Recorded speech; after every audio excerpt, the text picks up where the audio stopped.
All right. Welcome, everybody, to my Anti-Oedipus class series, where I'm going to do sort of. I've been doing this process very slow because it deserves a very slow introduction, right? So I had already published the preface to this class, this Anti-Oedipus class. And now we're going more into the introduction, where we're going to kind of see where Deleuze and Guattari are coming from, and why they're doing what they're doing. And I feel like because Anti-Oedipus is such a difficult text, this difficulty in understanding this text and reading this text requires an introduction. It requires the reasons why Deleuze and Guattari are beginning to talk about capitalism and sort of the things that seem inescapable. And this introduction is well deserved because the moment you dive into this text, it becomes very, you could say, almost schizophrenic, right? It's not human-like at all. There's a lot of talking about machines of machines, their verbiage of body without organs, their idea of desiring production. It gets very confusing. So let's get into the introduction here. So I think a good motto for Deleuze and Guattari is these quotes from Henry Miller and Nietzsche, where, to quote Henry Miller, we must die as egos and be born again in the swarm, not separate and self-hypnotized, but individual and related. I also put this quote from Nietzsche, this idea of amor fati, that may that be my love from now on, right? I want to wage no war against the ugly. I do not want to accuse. I do not want to even accuse my accusers. May looking away be my only form of negation. And all I want to be at all times hereafter only an affirmer. I chose this quote from Nietzsche because Deleuze and Guattari very much love Nietzsche. And you can see why they're so adamant about desire as production, desire as something affirmative, why they want to sort of strip away desire as some kind of negative lack, something that we're missing. They feel like it takes a very depressive tone, and how Western philosophy has embraced this depressive tone as desire as a lack. And I felt that amor fati, from this kind of may looking away be my only form of negation, right? Not even accuse my accusers. I think Deleuze and Guattari, they're really adamant about this. And I chose this quote for this class because I feel like that's exactly what Deleuze and Guattari want to do. They want to embrace this notion of amor fati, a more affirmative look on life. Okay, so the introduction to Anti-Oedipus begins by Mark Seam, where he does this comparison of Nietzsche's The Antichrist, where Nietzsche attacks the Trinity, right? Christ, Christianity, and the herd. And we all know Nietzsche's great story in Zarathustra, where the madman is running through the streets saying God is dead, and nobody takes the madman seriously. Nobody is, it's a sort of a laughable assertion, right? Nobody believes what this madman is actually saying. and nobody's taking seriously the repercussions of the idea that God is dead. And so Marxism does this comparison with Antichrist, Nietzsche's Antichrist, and Deleuze and Guattari's Anti-Oedipus, where they attack Freud, and they feel like, and Marxism feels that the Oedipus complex is also kind of like a religious trinity, but it's just a substitution for a daddy, mommy, and me kind of complex. And here, just out of humor, right? I think Deleuze and Guattari would probably agree, right? Their madman is saying Oedipus is dead, but we need to take this seriously. And the church, right? The church is psychoanalysis, and again, they feel like the treatment. Marxism feels like this comparison is very adequate because psychoanalysis is based on some kind of belief, and the religious section of Christianity is also based on some kind of belief. Again, this is just how Marxism seems to pun there.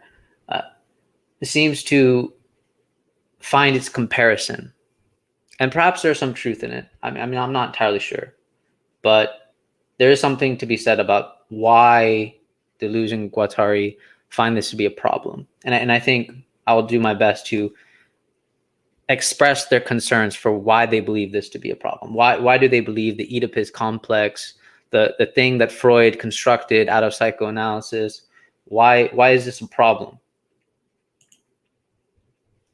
Okay. One of the first things that Deleuze and Guattari take from Nietzsche is this idea of herd instincts and fascism, where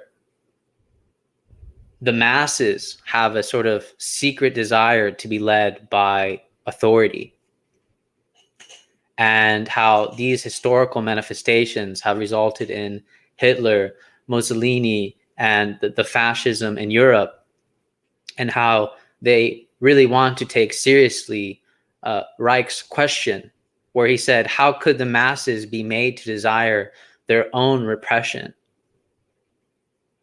So really, this book is about tackling fascism, but it's not about just tackling fascism in the political, historical context, but also tackling fascism as a sort of elemental thing in us, that we're all sort of little secret fascists. This is what this book is about, because it can't just be that Hitler and Mussolini and the fascism in Europe during the time when this book was written,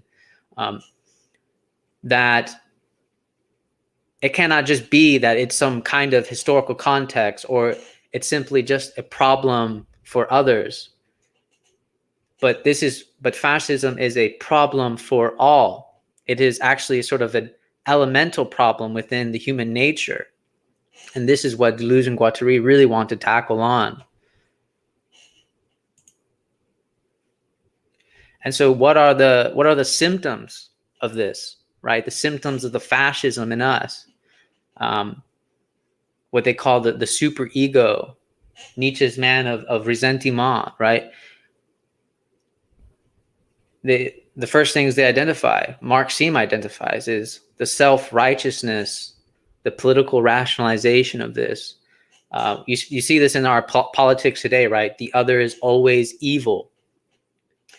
The other party claims that they are good. I think this is very relevant to our politics today, right? Everyone is always villainizing the other, and the other is always claiming to be good, the heroes. There's something about them being self-deprecating and humble about this moral stance, right? This is nothing but symptoms for Deleuze and Guattari.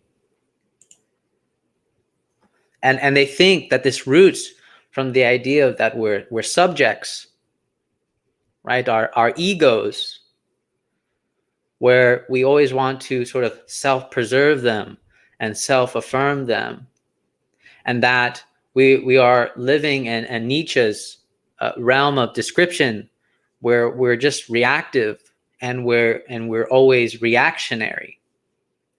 And because we're always acting like this, we're only affirming our egos, but we're not affirming life. We're not trying to preserve life. And this is the problem with that Deleuze and Guattari see, that is the problem of the subject, the idea that we believe in our egos. This is where you could say the fascism is a part of the ego. And so here, Deleuze and Guattari construct what they call schizoanalysis. And the question that they really want to ask is, what constitutes our sickness today? And their point of departure is actually the schizo, right? The schizophrenic. And during the time, and still today, actually, schizophrenia as a diagnosis, people really don't know why. They don't really know how schizophrenia comes about. It's a very weird diagnosis and a very weird kind of sickness. But what Deleuze and Guattari want to do is they actually want to take the breakdown and the breakthroughs of the schizophrenic, and they want to challenge this idea of the breaking down. Because you could say that the temporal aspect of what seems like a breakdown might actually be a breakthrough, right? It's just a matter of how quick we want to cut off this breakdown. And I thought was a really humorous quote by Marxine here, is that, you know, what Deleuze and Guattari advocate for, they say, hey, you know, instead of being like Freud and being like some kind of neurotic lying on the analyst's couch, maybe a better way is a schizophrenic out for a walk, right? That should be a better model, instead of living in some kind of container on the analyst's couch. So where do we look? And this is what Deleuze and Guattari are really trying to pay attention at, right? The things that we're not paying attention to, and the things that are not captured. So what they're trying to see is the flows of desire that have not been reduced to the Oedipal complex. Now, keep in mind, their point of view is not to focus on what is normal and not normal.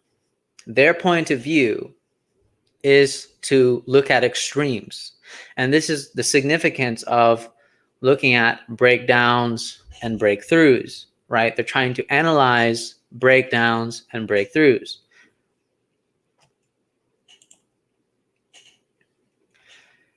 And so the Marxism introduces this title of the experience of delirium.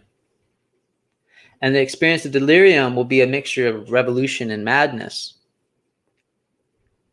And we'll see why this experience of delirium is advocated for. Why Deleuze and Guattari kind of go for this. And here, what they do is that they don't want a Freud and Marx synthesis. What they want is a revolutionary man versus a madman, right? Nietzsche, where Marx is the sort of revolutionary person that challenges capitalism. But Nietzsche is the madman that challenges all that is too human in us. And this is what they really want to do a kind of synthesis with, right? Remember, they're about studying extremes. Revolution is a kind of extreme, but the opposite end of that is madness. And here they're trying to sift through exactly what can they get from Marx, what can they get from Nietzsche, and create this idea of schizoanalysis. And so the results of this is that they like the idea of Marx's theory of money, because he does a well, in their opinion, he does a well analysis of the flow of money and capital. And he talks about the theory of alienation and how capitalism sort of causes this alienation, either subjective alienation or objective alienation. However, their critique of Marx and Freud is that they're just too culturally ingrained. And this is why they feel that Nietzsche needs to come into the picture, because Nietzsche went through the madness, you could say. And he also constructed a theory of desire that they feel can explain and sort of does this parallel match with not only just the flow of money, but the flows of desire. Because Nietzsche talks about the affects, the intensities within our social arena. And they feel that Nietzsche really has a good understanding of mankind and how we're always reacting. But also Nietzsche, at least the way Deleuze and Guattari look at this, is that they feel that Nietzsche pointed the way out.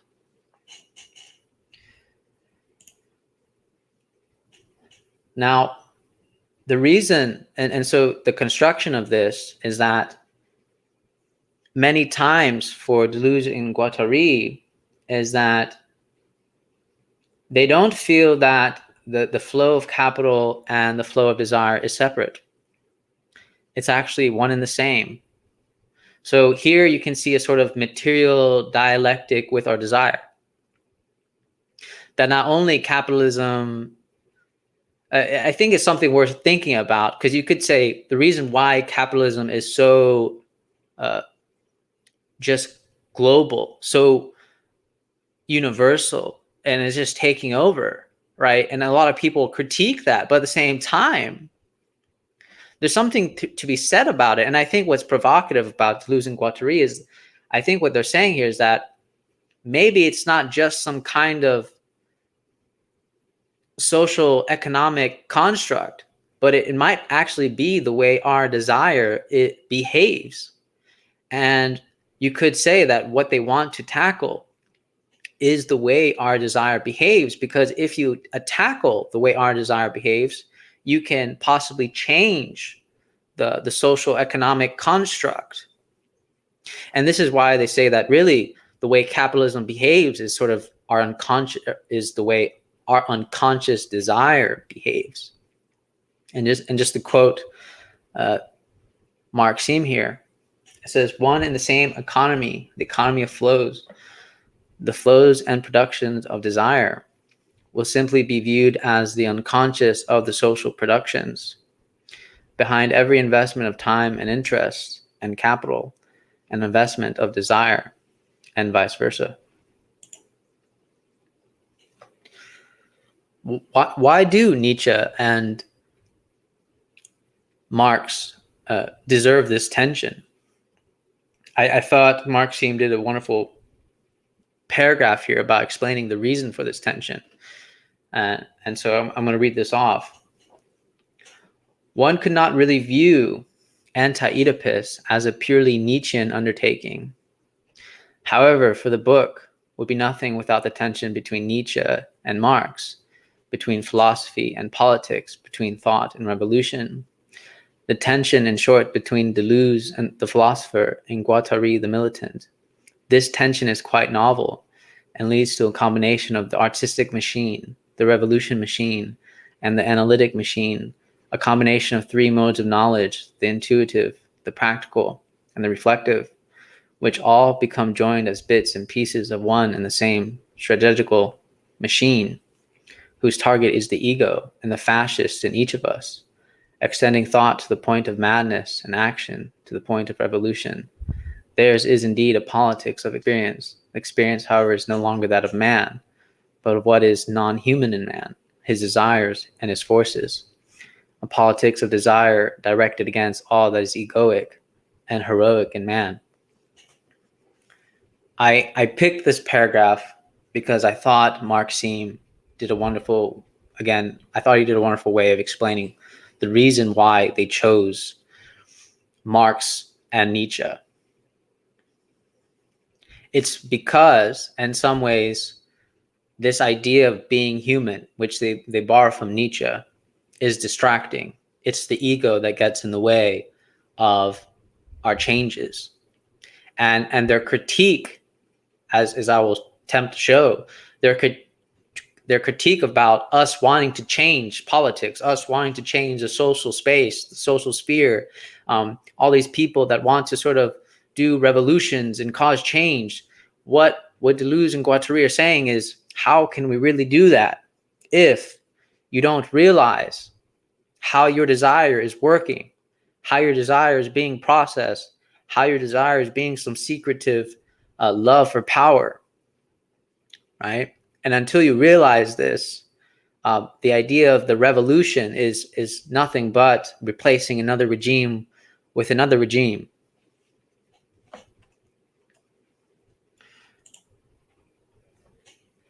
And their aim, again, and this is very strange, right? Their aim is not really to persuade you.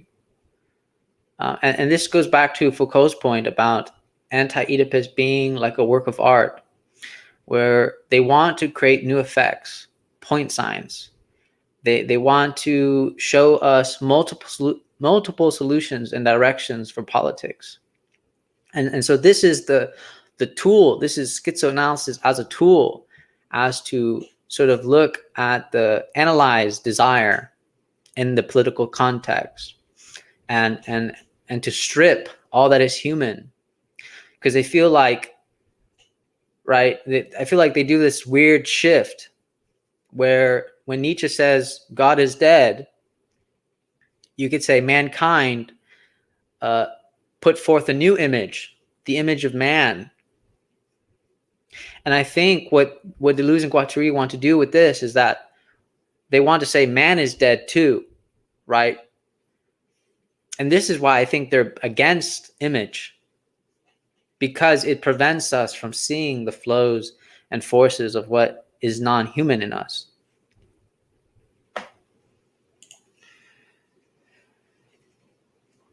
Okay, so schizoanalysis and collectivity. Collectivity. Collectivity. I don't know why I messed that up. The sort of anti-Oedipal, anti-ego, anti-sameness, right? Anti-homo. This is where Marxism shows why they're against Oedipus, the Oedipus complex.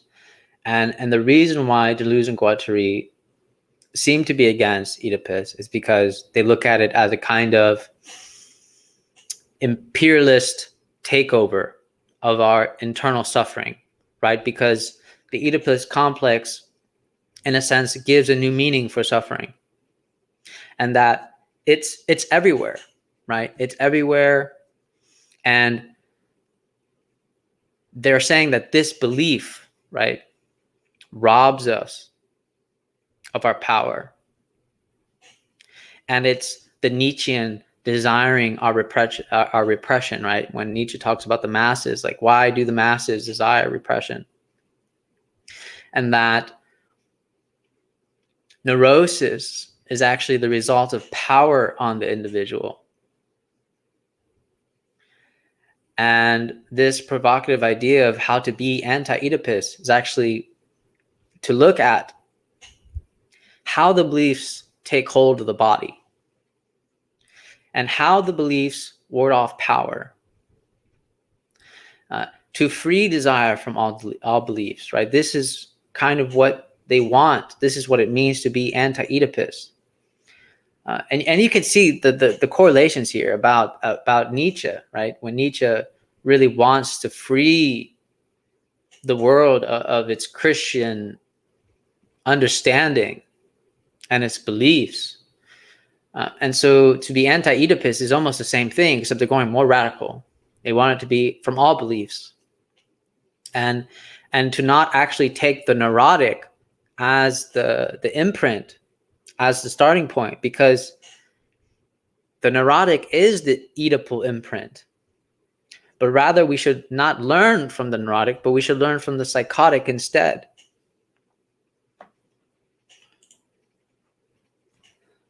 And so they embrace the idea of, forget yourself. and to quote Henry Miller again, as Marxism does brilliant here by including Henry Miller's quote, and I'll read it off. It says, to put it simply, as does Miller, everybody becomes a healer the moment he forgets about himself. And Miller continues, reality is here and now, everywhere, gleaming through every reflection that meets the eye. Everybody is a neurotic, down to the last man and woman. The healer, or the analyst, if you like, is only a super neurotic. To be cured, we must rise from our graves and throw off the oh my goodness, I can't even say that word. Is it the cerements of the dead? Nobody can do it for another. It is a private affair, which is best done collectively. And so why should we bother, right? Well, Deleuze and Guattari seem to say that it's the non-neurotic that allows the possibilities to emerge. And if we forget ourselves, then this idea of singular versus collectivity will not be a problem. And I think to kind of bring a more conventional, up-to-date political problem, right? Right now, there's a lot of political debate and controversy and issues with this idea of vaccines and coronavirus. And you really see the tensions versus individualism and collectivism.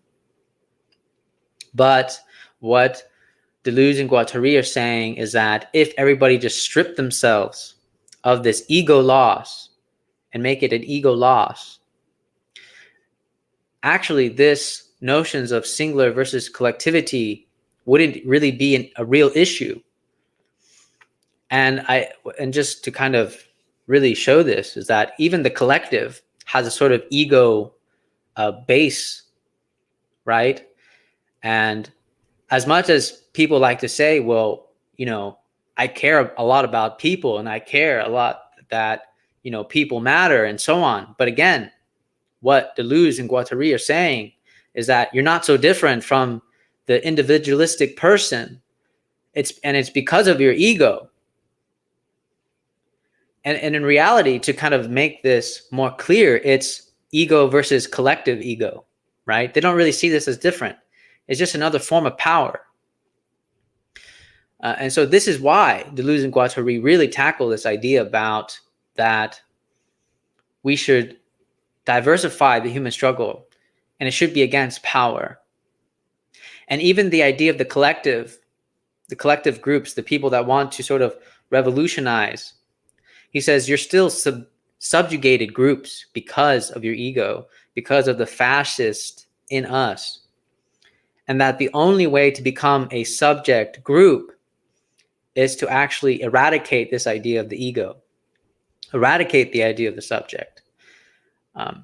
And this is the Marxist point from them, is that the ultimate protection that we should have in society, the maximum protection that we should use, is actually we should have our personal energy under personal control.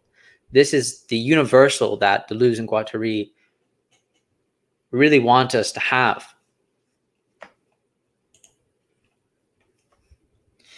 And now we go on to the eternal problem of desire, right? Where we need to always be analyzing desire and its connections. And it's because history is always changing. History is always, and we're always evolving.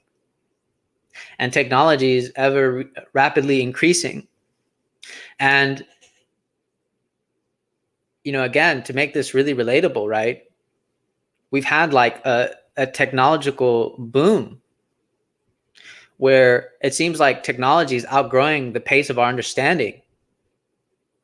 And it's not just trying to understand technology, but what Deleuze and Guattari would provoke is that we really need to understand desire and its connections, because materialistically, it's not separate, right? Going back to the social economy and the libidinal economy, it's not separate. Our desire is not separate from material. And I think this is a good point to to really pay attention to is that we always need to be analyzing desire and put desire as a problem of priority. Because if we don't make it a problem of priority, we fall into our unconscious fascism, you could say. And the other reason that they want to embrace is that alternatives always exist. And this is why they're against the neurotic as the point of departure, is because the neurotic is incurable solely because it refuses to see the escape, and always leaves it in the hands of experts. And this is where they're sort of attacking Freud, at least Maxime, and how he's explaining Oedipus, Deleuze and Guattari's problem and critique of Freud, is that we must make it our own.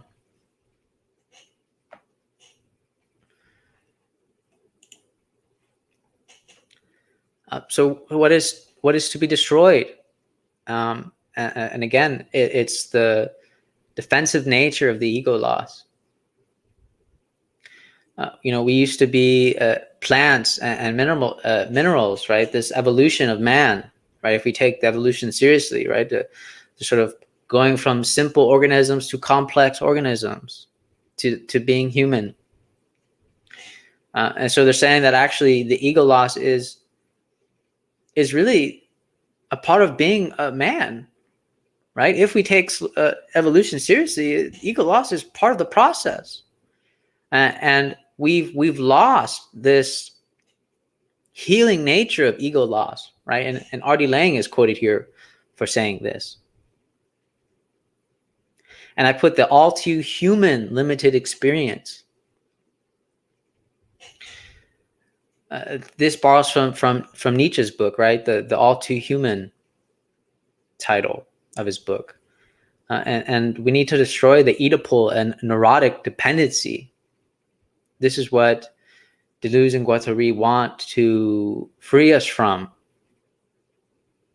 That they want to take us through a journey of ego loss, an experience of collective subjectivity, where we free our desires from repression. And so how do we get to the rise of collective subjectivity? Well, it's the idea of a non-fascist subject.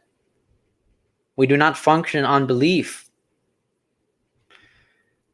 We look at madness as a kind of teacher, right? And the reason why we look at madness as a kind of teacher is because madness is, in their opinion, a sort of disconnection away from power.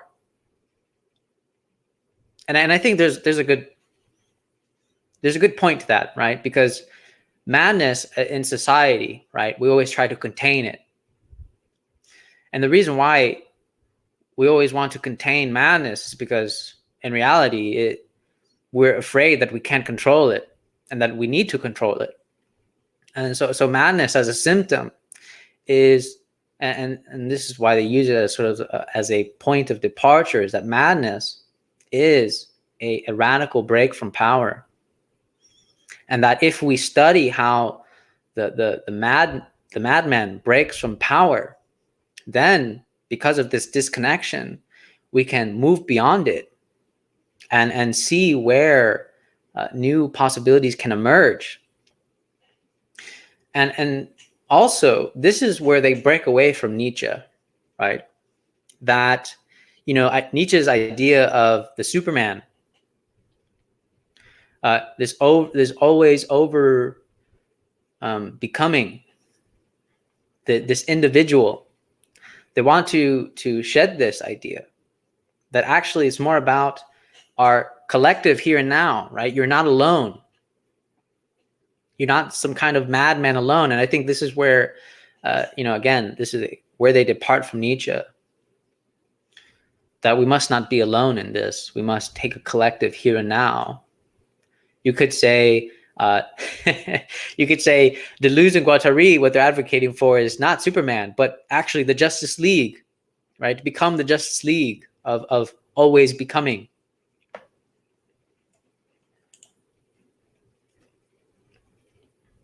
Uh, what is what is the anti-Oedipal strategy? Well, uh, I think to misunderstand is to think that it's just about de-individualizing, disconnecting, and de-territorializing. It's more about those are the points of departure, and then we seek for new connections, right? Their aim is for new connections. And the first things that should go is depression and loneliness,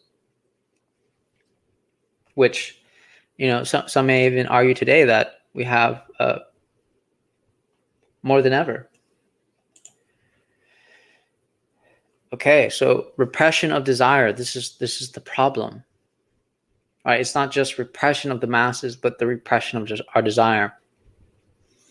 And here I will read a portion of the paragraph from Mark Seam, where he says, "For if desire is repressed in a society, Deleuze in Guattari state, this is hardly because it is a desire for the mother or for the death of the father. On the contrary, desire becomes that only because it is repressed. It takes that mask under the reign of the repression that models the mask for it and plasters it on its face.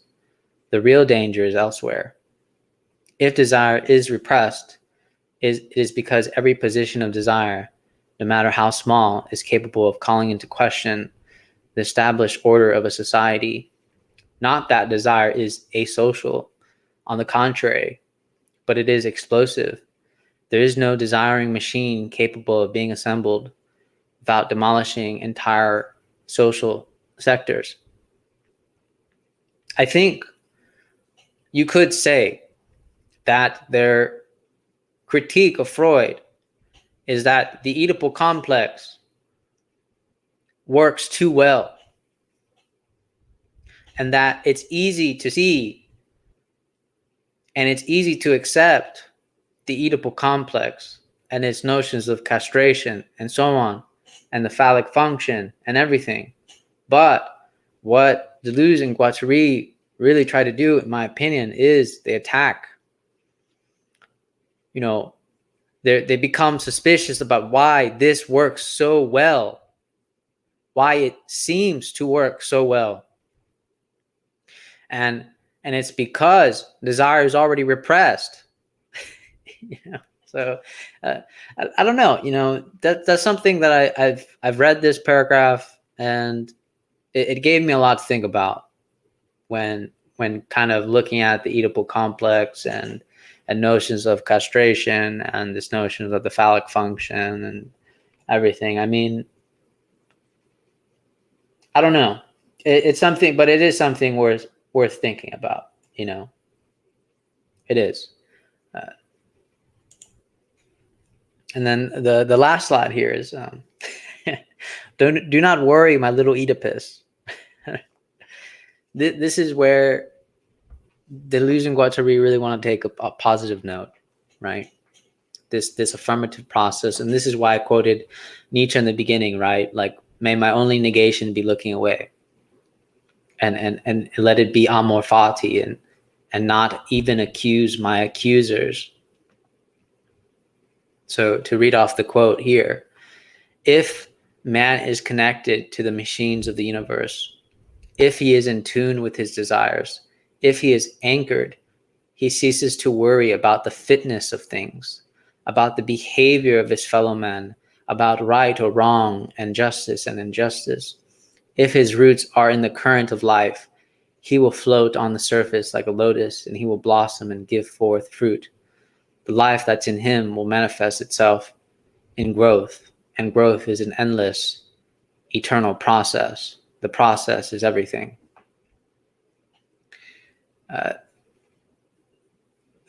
This is a very sort of romantic sediment here, right? Sedimentality of literally embracing Nietzsche's amor fati, going beyond good and evil, you could say. this aspect of going beyond good and evil. And I think this is, where Deleuze and Guattari and the critiques of Deleuze and Guattari, where people say, Deleuze and Guattari are just romantics. I mean, I think probably this paragraph will exemplify why people think they are romantics. But, at the same time, I mean, it is something worth thinking about, because if you think about our obsessions with right and wrong and justice and injustice, it is sort of central around this idea of power, about who has the power. And when we're always asking about who has the power, you could say this is our sort of secret fetish for having the power, right? Why does he have the power rather than me? And they want to distinguish this mentality, this sort of unconscious process of desire, and that we need to be more anchored, right, in the non-human aspect, right? Because really in nature, it is only the humans that bring up the aspect of evil and good. In nature, there is no such thing, right? It is always process. It is always growth, death, and rebirth, and so on. This constant becoming. Again, we have to really wonder how romantic Deleuze and Guattari really are. Or is it, in fact, that what we are truly romantic about is power? And that what Deleuze and Guattari are trying to show is that there is something else you can love. And I think that's a good reflection to end upon. There is something else you can love. And it does not have to be yourself. It does not have to be about power. We can be about what anchors us in the world. The process. We can be in love with the process. So I think that's it. All right. If you guys have any questions, if you guys have any, just misunderstandings or anything, or corrections for me, please comment and express your concerns, whatever it may be. I'm not an expert. I just try to do my best to present the subject and present the thinker's concerns. And probably the next time that I do this, it will be a challenge, because it will actually go into the real content. And so we will see how that goes. But anyways, that's the end of the class, and I hope you guys enjoyed it. All right, take care.